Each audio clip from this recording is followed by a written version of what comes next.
Historias desde la línea podcast. Un grupo de chicos entre 14 y 18 años quieren salir del país a jugar Ultimate y rastreando torneos encuentran que en Devens, Massachusetts, se realizaría el siguiente año el Mundial Junior organizado por la WFDF. Este podcast cuenta la aventura épica que los lleva a ganar la primera medalla de bronce para Colombia. Una oportunidad para conocer la historia del disco volador en nuestra América y estar desde la línea juntos. Muy orgulloso de decir que lo que dicen por ahí es cierto, que fue un equipo que más o menos el 10% del equipo sabía lanzar un forehand, un equipo que promediaba, yo digo que por ahí el año de experiencia. Muy orgulloso de decir que un equipo así pudo ganar una medalla de bronce de un mundial. Porque de pronto eso nos faltaba, pero nos sobraba mucha unión, nos sobraba muchas ganas, nos sobraba mucha humildad y nos sobraba mucho amor por el deporte y amor por Colombia. Esto es Historias desde la línea podcast, relatos de los protagonistas del disco volador y sus paisajes sonoros. Nuestros podcasts son inspiradoras historias de no ficción que te llevarán a recorrer nuestra América con las voces de sus protagonistas. Creemos en el valor de la palabra y por eso nuestros episodios buscan la construcción de memoria y brindar reconocimiento a quienes hacen parte de esta comunidad del disco volador. Hacemos entrevistas e investigamos para traerte un relato contado en cápsulas sonoras de entre 20 y 30 minutos. En este episodio, nuestra reportera y guionista es Andrea Trujillo Rendón. Te damos la bienvenida. Hola, para este podcast conversamos con 3 de los protagonistas de esta aventura épica: Juan Manuel Triviño, Mauricio Moore y Juan Sebastián Prieto. Sus narraciones se irán alternando a lo largo del episodio para llevarnos a ese emotivo momento en que Colombia gana su primera medalla federal. Esta es la memoria que logramos reconstruir 14 años después, y la investigación incluye información dada por otros de los protagonistas, aunque su voz no se escuche. Toda la historia comienza a finales de 2005, cuando algunos jugadores que no superaban los 17 años tienen la idea de viajar por fuera del país a jugar. Juan Manuel Triviño y Juan Sebastián Múnera Ballena deciden sumar fuerzas desde Medellín y Bogotá para armar un equipo y empiezan a consolidar lo que finalmente sería la selección. Lo hablamos en hacerlo, en el sacar un equipo allá y yo a sacar un equipo en Bogotá, y luego con Juanchito me ayudó de capitán también, entonces éramos los dos, digamos que capitanes, entrenadores fichando, pero sí, puede que haya pasado eso, sí. Nosotros fichamos el torneo, también nos metimos un día en internet viendo torneos de Ultimate, y era un mundial, y éramos como wow. Luego, como a los pocas semanas, Moore le interesó la idea, y Mauro Tálvaro también les interesó pues la idea, y como que llegamos como al acuerdo de que iban a ser nuestros coaches y de formar la selección. Recuerdo que todo inició por una llamada de uno de los niños de Bogotá. Bueno, no podría decir que fue una llamada, creo que fue un mensaje por Messenger, que era lo que en esa época funcionaba.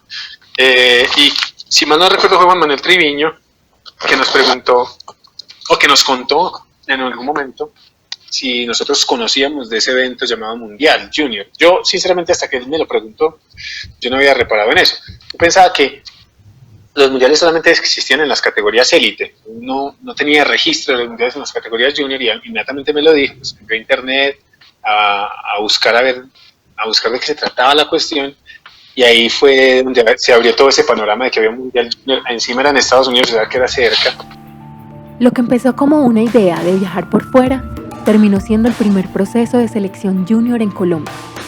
Tenían más o menos 10 meses para consolidar el equipo, tramitar visas, conseguir los recursos, gestionar transportes, hospedajes y realizar los procesos formales con la WFDF para viajar. En muchos de estos trámites, el apoyo de Jesús Loreto, un venezolano pionero del Ultimate y en Latinoamérica, fue de gran ayuda. Juntos, jugadores y entrenadores, se encargaron de invitar a quienes consideraban podrían ser parte del seleccionado. En Medellín, la base fueron los jugadores del Colegio San Ignacio, que desde hacía algunos años tenían una extracurricular que dictaba Mauricio Tálvaro, y fueron reforzados con chicos que jugaron el primer colegial Ultimate de Oro realizado de NEAFIT y que venían de otros colegios. En Bogotá, el equipo Legionarios fue el soporte de todo el proceso capitalino. Así nació lo que se llamó Santa Fe Colombia. Equipos que se conformaban de jugadores de diversos clubes y salían a competir por fuera del país. Pues por ese entonces Colombia no contaba con federación o asociación de jugadores que liderara dichos procesos. Fueron varias las particularidades de este seleccionado. Por un lado, al equipo Open se unió Anita Serrano, una deportista con la edad y el talento para ser parte de la selección y que venía jugando hace algún tiempo con Guaira, el mejor equipo del país para ese momento. También su hermano Martín, con apenas 13 años, y Nando, un futbolista que se enamoró del Ultimate y se unió al proceso pocas semanas antes del viaje. Pues la invitación llega directamente de Mauricio Mur y de Mauricio Tálvaro, entrenadores de Medellín, que quieren como convocar a personas, pues para ese momento, digamos que el Ultimate estaba centralizado en Bogotá y Medellín, entonces ven la oportunidad de participar para ese momento en un torneo internacional en Estados Unidos. Eso es como lo primero que yo tengo en mente y tenía en mente en ese momento. Nos hace la invitación a que miremos aquí en Bogotá, que nos reunamos, que hay un proyecto pues como para asistir al Mundial. Bueno, en ese momento era el torneo, ¿cierto? No entendíamos realmente, o por lo menos yo no entendía realmente la magnitud o la importancia de las cosas. Y en general lo que hicimos fue una gran unión de ese grupo de niños de Medellín que no sabían jugar, pero que tenían muchas ganas, y los de Bogotá, persiguiendo ese deseo de llegar a un mundial juvenil por primera vez en la historia. Bueno, digamos que no habían muchos jugadores tampoco, o sea, en Bogotá había un equipo muy, digamos, como muy calidoso de pelados que eran Legionarios, pues que apenas estaba surgiendo, con gente talentosa, pero gente que tampoco sabía lanzar DP, forehand, gente que, digamos que puro talento bruto. Para ese momento eran otros tiempos, realmente no estábamos buscando jugadores con experiencia, realmente no estábamos buscando realmente un nivel específico para poder entrar al equipo. Realmente en ese momento la idea estaba en que queríamos convocar y queríamos hacer un equipo para participar. Entonces las cosas iban más allá de unas pruebas, las cosas más allá iban de qué tanto jugabas o qué tanta experiencia tenías. Realmente era básicamente que conocieras el deporte y que tuvieras toda la intención de hacer todo el proceso para el viaje, pues que sería en agosto. Y me acuerdo también que Palomares, no sé si te acuerdas, del Oso, también digamos que se montó en el barco desde el principio. Entonces era Juancho Brutao, Palomares del Oso y yo de Euforia y Legionarios. Empezamos como a fichar gente y poco a poco fue como llegando pues todos los fueron 11 y 11 si no estoy mal. Y lo bonito del reto fue que ahí se fueron sumando otros, ¿cierto? Por ejemplo, el caso de Nando, Jorge Armando Aguilar Dulce, que era un futbolista que había llegado pues a ciertos, vamos a decirlo así, a ciertos niveles de, digamos, buenos de fútbol, juvenil, como así muy talentoso, y que de pronto se enamoró del Ultimate y un día fue a decir, bueno, yo quiero ir con ustedes a ese mundial de Ultimate. No sabía jugar, nada, pero tenía un montón de carisma y un montón de interés, y así, se iban sumando pelados.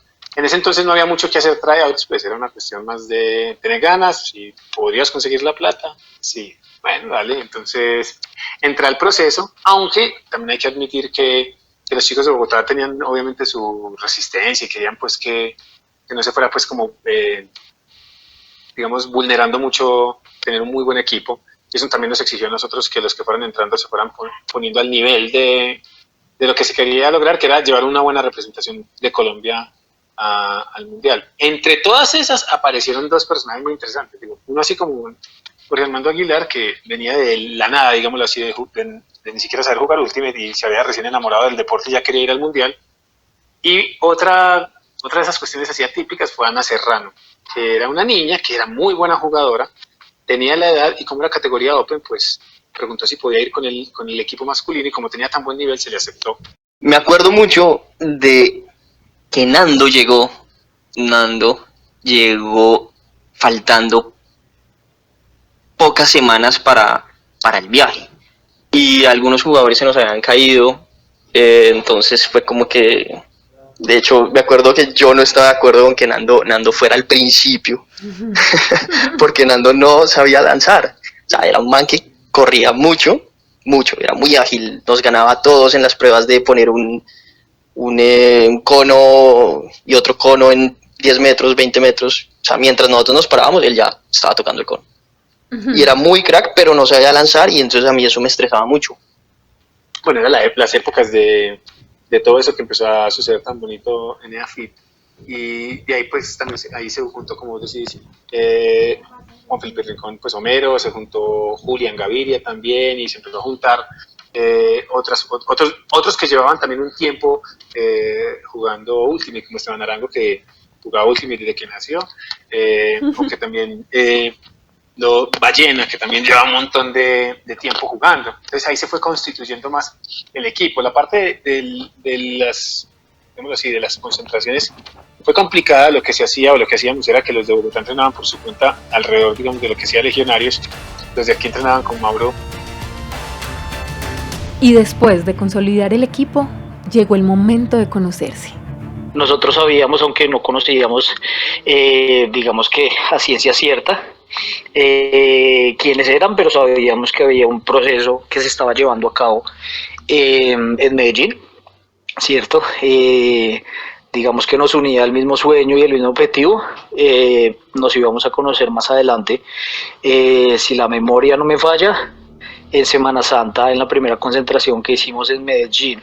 Recuerdo mucho la concentración en Coimpresores, creo que esa cancha ya no existe, pero recuerdo mucho la primera concentración y realmente fue muy fácil desde el principio la conexión como con todos los jugadores, como con todas las personas.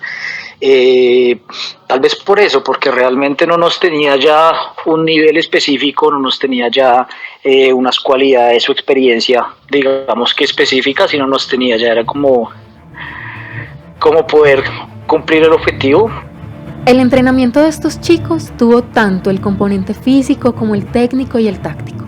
Se prepararon con lo mejor que se tenía a la mano, teniendo en cuenta que para esos días se encontraban pocos videos de juegos u otras herramientas que les permitieran saber contra quiénes iban a enfrentarse. Incluso, para esa época, se jugaba en Colombia con unas interpretaciones bastante particulares del reglamento de juego. Esa parte fue difícil porque no había nada escrito, o sea, no había nada antes de, y uno casi siempre intenta ceñirse a esos paradigmas, bueno, a ver qué hacen los otros para ver cómo se hace, entonces nos tocaba inventarnos cada cosa. Por la parte de las concentraciones fue complicada. Lo que se hacía o lo que hacíamos era que los de Bogotá entrenaban por su cuenta alrededor, digamos, de lo que hacía Legionarios, los de aquí entrenaban con Mauro, en lo que obviamente posteriormente derivó en Ki. Entrenamos mucho, entrenamos 6 veces por semana. Me acuerdo que descansábamos solo un día, entrenábamos mucho físico, así lloviera, así cayeran rayos. Me acuerdo perfectamente que entrenábamos y el proceso no paraba. En realidad era hacer una buena representación, vivir la experiencia. Hay que decirlo así, así como tengo que decir mi expectativa, o sea, como que yo pudiera decir, vamos a ganar, no. Empecemos una cuando ni siquiera sabíamos cuál era el nivel, ¿entiendes? O sea, como que ni siquiera había registro. No conocíamos que nadie hubiera ido para su momento, realmente no. Pues yo lo comparaba de pronto un poquito con la actualidad, que tú sabes para dónde vas, sabes a quién te vas a enfrentar, la tecnología y los medios pues son obviamente muy distintos y en este momento digamos que tú ya puedes ver en dónde vas a jugar, contra quién vas a jugar, cómo vas a jugar, o sea, cómo juegan contra los que vas a jugar, y para ese momento yo creo que eso tal vez fue lo más valioso y lo que digamos que recuerdo con más cariño de ese proceso. y es como realmente un inicio de cero y un saber, como más bien no saber para dónde íbamos, y lo que nos íbamos a encontrar allá, pues obviamente nos iba a sorprender y nos iba a asombrar un montón. Y nosotros pues también no sabemos a qué nos enfrentábamos, obviamente sabemos que eran los mejores del mundo, pero más nada, no sabemos qué tan rápido corrían, pero bueno, todo fue una sorpresa. Cuando planeábamos ir al mundial, yo creo que nuestra aspiración era simplemente participar y darlo todo. Con 16 años en promedio, al final 19 jugadores lograron viajar contra todos los pronósticos, con la tristeza por los compañeros que se quedaban después de haber estado los 10 meses en el proceso, en especial Nicolás Escobar, a quien su visa llegó justo el día en el que todos tomaban el vuelo. Al llegar a Devens, Massachusetts, dimensionaron en qué lugar estaban, nada más y nada menos que en la cuna del Ultimate del mundo, el lugar donde había nacido el deporte hacía 4 décadas, y la comunidad del Ultimate local les abrió las puertas de sus casas, dándoles la bienvenida en medio de la sorpresa por verles allí. Y aquí empieza el descubrimiento mutuo.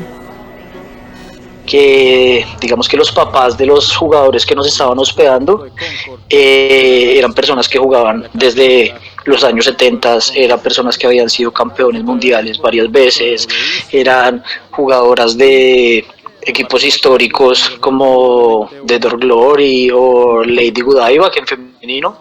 Entonces digamos que eso siempre lo va a recordar, porque yo siempre he pensado que llegamos como unos niños nuevos a conocer como el nacimiento del Ultimate, a conocer como el centro del Ultimate a nivel mundial, digamos históricamente. Y aunque estábamos repartidos en distintas casas, cada uno recogió y cada uno entendió y se dio cuenta como del valor y del trasfondo y de la importancia que tenía el deporte para nosotros. Y bueno, igual pues nadie daba un peso por nosotros, ¿no? Era la primera vez que mucha gente no sabía ni dónde era Colombia, dónde quedaba Colombia, ni nada. O sea, no sabían nada de nosotros.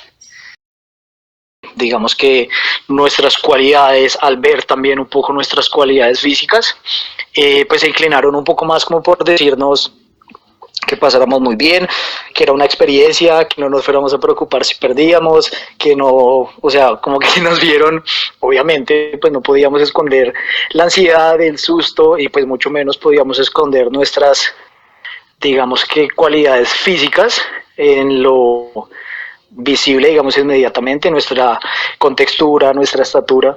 Entonces, pues básicamente no había empezado el mundial y ya estábamos, digamos que esperando un escenario bastante difícil.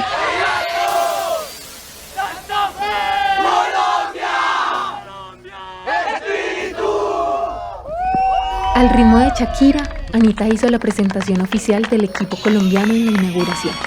Y la energía y cohesión del equipo se mantuvo durante todo el torneo.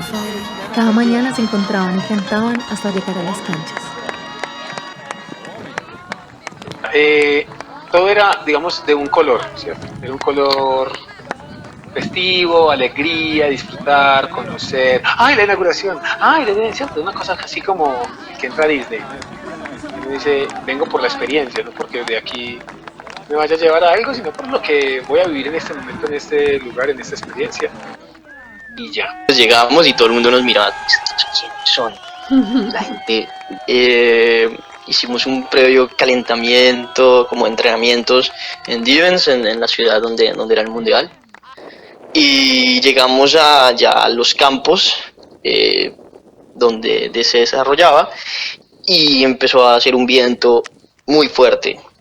Entonces me acuerdo mucho porque empezamos a lanzar, normal, frente a frente, nadie conectaba el pase. O sea, era increíble porque estaba lanzando al lado de nosotros Estados Unidos y lanzaban increíble, y nosotros, yo volteaba a ver a mi equipo y digamos, no sé, el 40% no sabía lanzar con viento.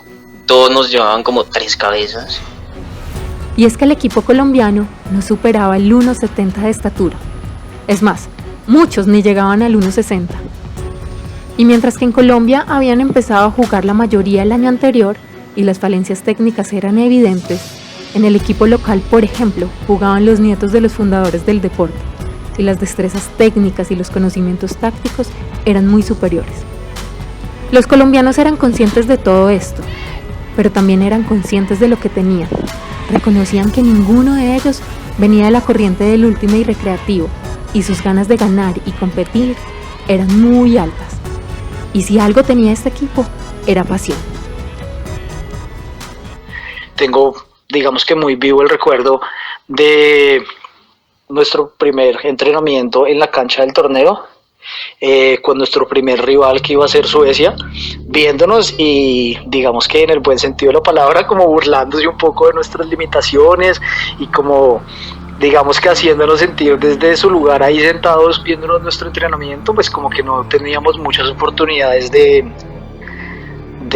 hacer tanto, ¿no? Eso, sí, ese clic sucedió el primer día. Llegamos al primer partido contra Suecia. Los suecos llegaron con una actitud absolutamente prepotente, no calentaron, o sea, como, los colombianos. Cierto, como el partido de trámite, toda la cosa, y ganamos ese partido. Y eso inmediatamente rompió toda la lógica del sistema del torneo, ¿cierto? Porque era uno de los equipos que iba a pasar a semifinal, o sea, no ha dicho, esa victoria rompió toda la lógica de lo que se esperaba en el torneo y fue la cosa que nos permitió los lugares de clasificación inesperados que logramos. Este primer partido contra Suecia cambió la historia del Mundial y ya nada estaba escrito. Los colombianos no eran conscientes que al ganar ese juego estaban sacando al equipo que históricamente se peleaba el tercer puesto contra Australia. Y para quienes vieron nacer este deporte y acudían al Mundial a acompañar a sus nietos que eran parte de la selección de Estados Unidos, ver a Colombia jugar les hacía llorar de emoción y se acercaban a transmitir toda esa admiración. Incluso Tony Leonardo y Adam Zagoria, los autores del libro Las primeras 4 décadas del Ultimate Frisbee, fue tal el impacto que sintieron que se acercaron a regalarles algunos ejemplares firmados. Los chicos de a poco empezaron a integrarse con la comunidad del Ultimate Mundial. Fueron descubriendo lo que tenían para dar y aprender. Todos los equipos tenían sus canciones y sus juegos. Los australianos, que ahora los veían con otros ojos, cantaban con todas sus fuerzas cada vez que les pasaban cerca.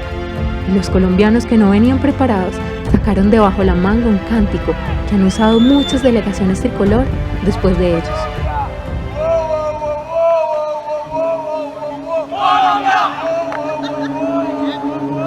Yo siempre, o sea, en ese momento lo pensé y cada vez que recuerdo, digamos, día a día los partidos, fue una semana de absolutos extremos en cuanto a lo competitivo y en cuanto a los resultados, pero digamos que partiendo de esa unidad que teníamos y de ese espíritu noble y humilde con el que íbamos, que no significaba que fuéramos a regalarles nada a nadie, pero que entendíamos que teníamos, digamos, que trabajar muy duro desde lo anímico y desde las ganas por las limitaciones que de pronto tuviéramos, pues creo yo que lo pudimos asimilar mejor.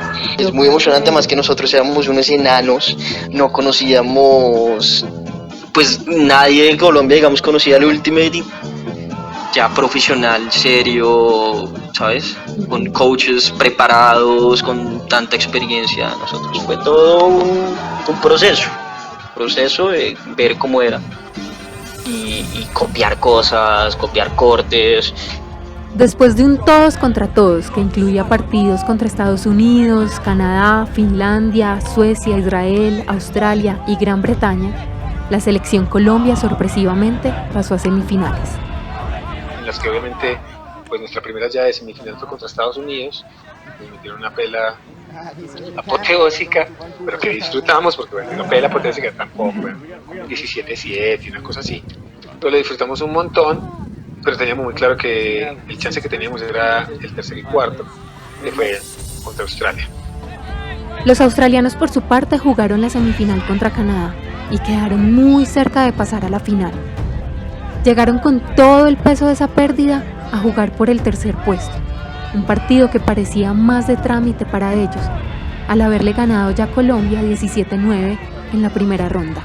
Los frenos, literalmente habían algunos todavía llorando en lo real. O sea, cuando estábamos jugando, había algunos todavía carirrojos llorando, porque ese partido de tercer cuarto casi siempre se juega muy inmediatamente después de la semifinal. Estaban muy tristes, llorando, y eso hizo que el partido empezara, vamos a decirlo así, muy estable. O sea, nos lograron una ventaja al inicio. Con jugadores muy, muy buenos.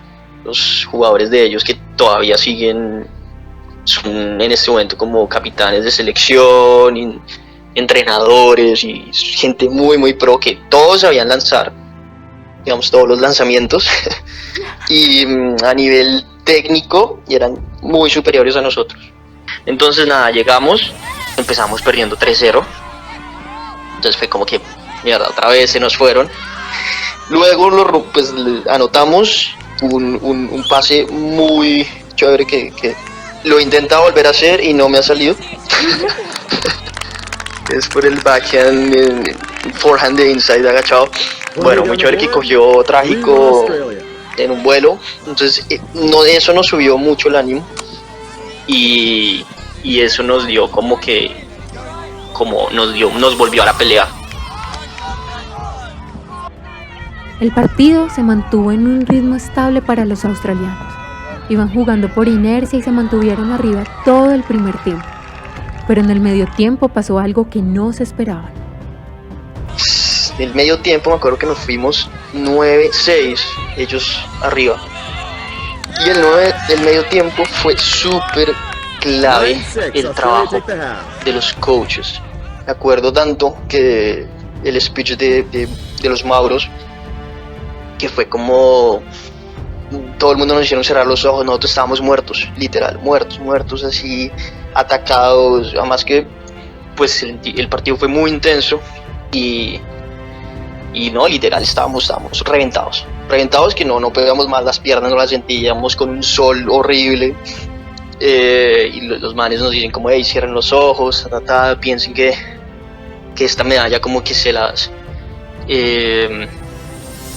les dan la medalla de bronce. En este momento piensen que la ganaron, imagínense que le han ganado a Australia en este momento, piensen que vamos a remontar, y luego nos dicen como, sigan pensando, disfrute el triunfo, sienta el trofeo, sienta la medalla, cójala duro, y luego nos dicen, y ahora se les están quitando y se las están llevando. Entonces todo el mundo quedó como, o sea, mire todo el esfuerzo que ha hecho para estar acá, mire todo el entreno, no se dejen quitar la medalla. ¡Pum!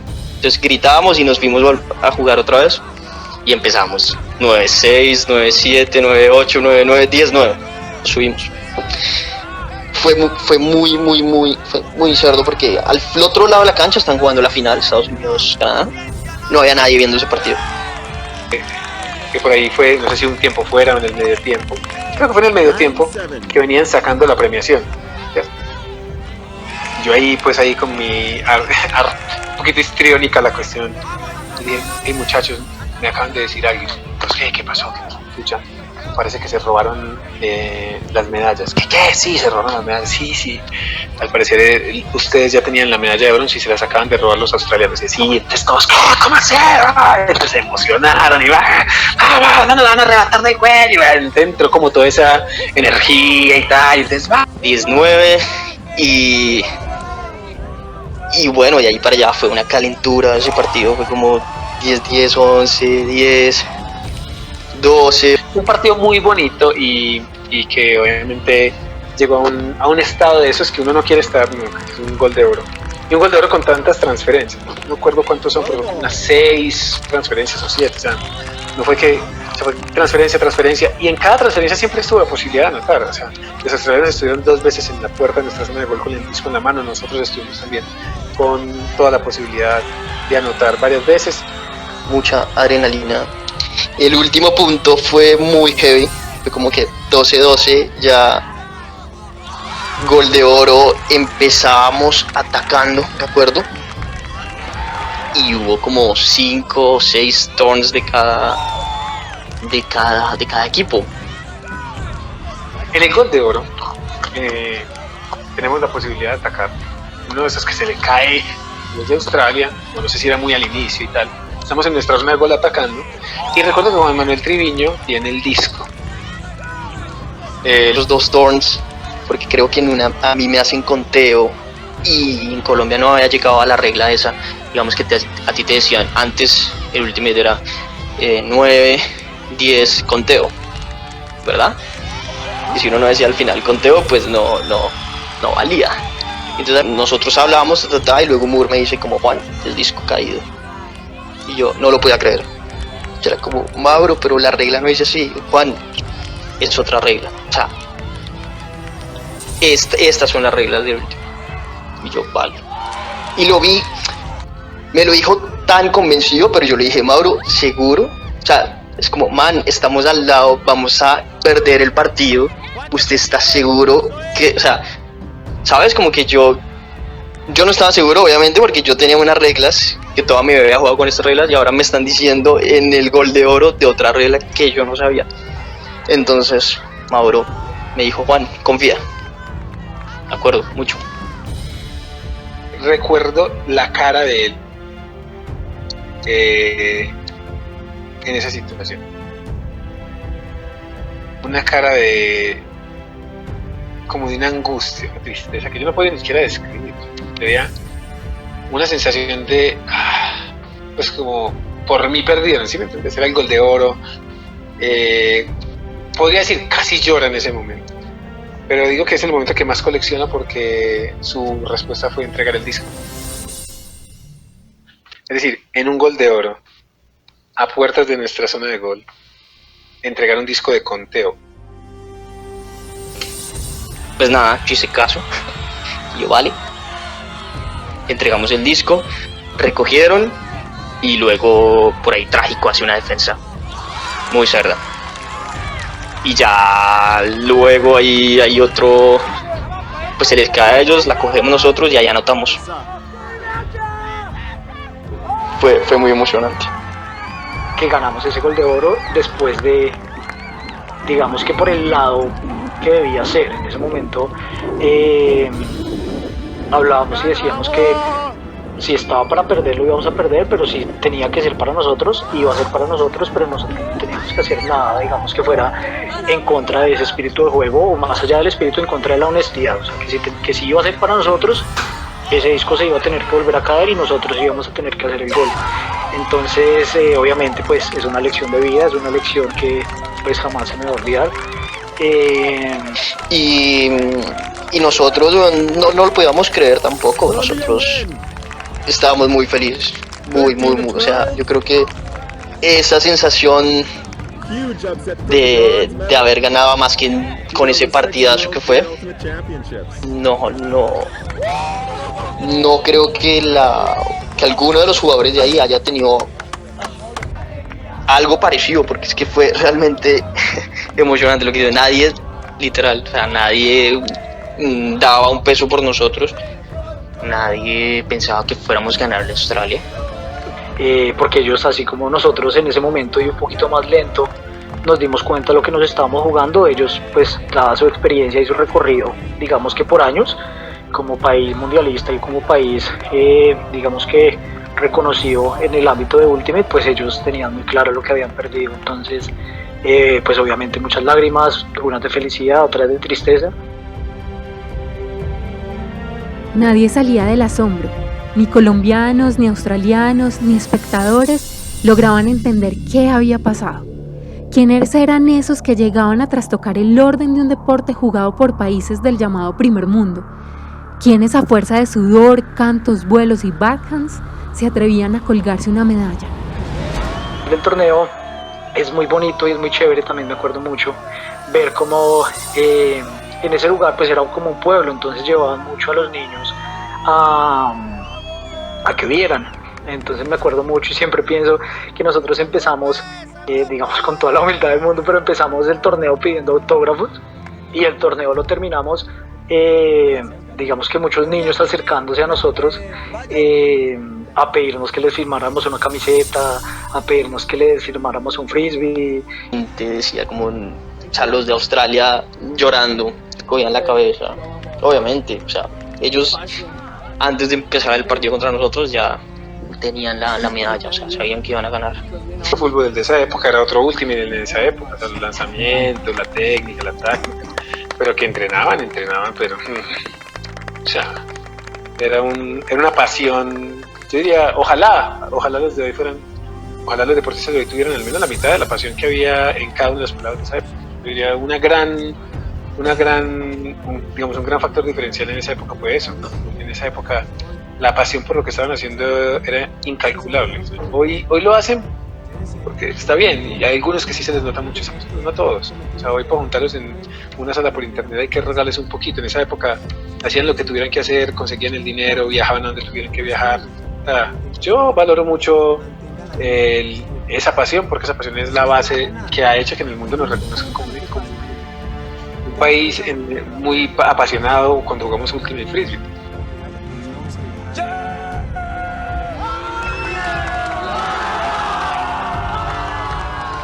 Este podcast es un reconocimiento a los deportistas y entrenadores que hicieron parte de esta delegación, incluidos quienes no pudieron viajar, a ellos y a ella que fueron pioneros del Ultimate colombiano, a ellos que nos actualizaron en reglas, que hicieron contactos que luego viajaron a enseñarnos, que vivieron de primera mano un mundial federado, que aprendieron nuevos cortes y con su experiencia mundialista nutrieron la escena de todo un país y, por qué no, una región llamada Latinoamérica.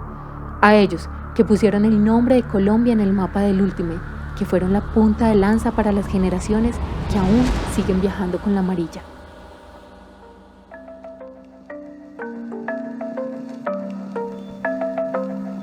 Historias desde la línea podcast. Queremos agradecer a Juan Manuel Triviño, Juan Sebastián Prieto y a Mauricio Mur por contarnos sus historias del primer bronce y a Jaguar Volador, Mauricio Tálvaro, por los videos que acompañan este episodio. Historias desde la línea podcast es una creación del equipo de trabajo de Desde la Línea. Para esta edición nos acompañaron Hernando Zapata en la producción de audio y sonorización, Andrea Trujillo Rendón como reportera y guionista. Las portadas de las historias de esta temporada son elaboradas por la Musa Paradisiaca. Esperamos hayas disfrutado nuestro segundo capítulo. Te invitamos a escuchar nuestros próximos lanzamientos y otros contenidos transmedia en www.desdelalinea.com, en Instagram y en Facebook como desdelalinea.tv o nuestro canal en YouTube, Desde la Línea Todo Junto. Si no has escuchado nuestro anterior podcast, Ultimate en Cuarentena, puedes encontrarlo en nuestro canal. No te pierdas nuestro próximo episodio, 3 latinos en el Royal. Si te gustó esta historia, compártela con tus amigos y amigas. Hasta pronto.